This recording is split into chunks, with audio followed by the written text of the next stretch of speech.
ಇನ್ನು ಯತ್ನಾಳ್ ಅವರ ಲಿಂಗಾಯತ ಟೀಮ್ ನಾಯಕರ ಸಭೆಗೆ ರೇಣುಕಾಚಾರ್ಯ ಅವರು ಟಾಂಗ್ ಕೊಟ್ಟಿದ್ದಾರೆ. ಇವತ್ತು ಸಭೆ ನಡೀತಾ ಇದೆಯಲ್ಲ ಈ ವಿಚಾರಕ್ಕೆ.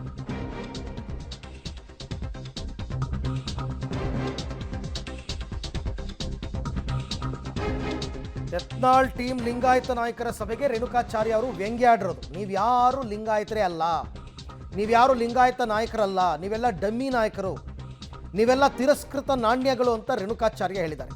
ಆದಷ್ಟು ಬೇಗ ವೀರಶೈವ ಲಿಂಗಾಯತ ಸಭೆ ಮಾಡ್ತೀವಿ, ವಿಜಯೇಂದ್ರ ಯಡಿಯೂರಪ್ಪ ಬೆನ್ನಿಗೆ ನಿಲ್ಲುವಂತೆ ಸಮಾವೇಶ ಮಾಡ್ತೀವಿ, BY ವಿಜಯೇಂದ್ರ ಅವರನ್ನ ಮುಂದಿನ CM ಮಾಡ್ತೀವಿ ಅಂತ ದಾವಣಗೆರೆಯಲ್ಲಿ ರೇಣುಕಾಚಾರ್ಯ ಹೇಳಿದ್ದಾರೆ. ಒಂದು ಸಮಾಜದಿಂದ, ಕೇವಲ ವೀರಶೈವ ಲಿಂಗಾಯತ ಸಮಾಜದಿಂದ ನಾವು ರಾಜ್ಯದಲ್ಲಿ ಸರ್ಕಾರ ರಚನೆ ಮಾಡೋಕ್ಕೆ ಸಾಧ್ಯವಿಲ್ಲ.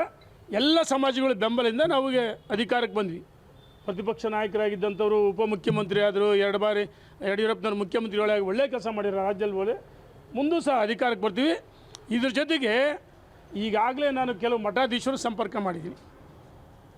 ಇವರೇನು ಯಡಿಯೂರಪ್ಪನವರಿಗೆ ವೀರಶೈವ ಲಿಂಗಾಯತರ ಬೆಂಬಲ ಇಲ್ಲ, ವೀರಶೈವ ಲಿಂಗಾಯತ ಒಳಪಂಗಡದ ಮಠಾಧೀಶರ ನೇತೃತ್ವದಲ್ಲಿ ಒಂದು ಪೂರ್ವ ಸಭೆ ಮಾಡಿ ಇಡೀ ಅಖಂಡ ಕರ್ನಾಟಕದ ವೀರಶೈವ ಲಿಂಗಾಯತ ಸಮಾಜ ಸನ್ಮಾನ್ಯ ಯಡಿಯೂರಪ್ಪನವರ ಮತ್ತು ವಿಜಯೇಂದ್ರ ಅವರ ಪರವಾಗಿ ಗಟ್ಟಿಯಾಗಿ ದೊಡ್ಡ ಮಟ್ಟದ ಸಮಾವೇಶ ಮಾಡ್ತೀವಿ.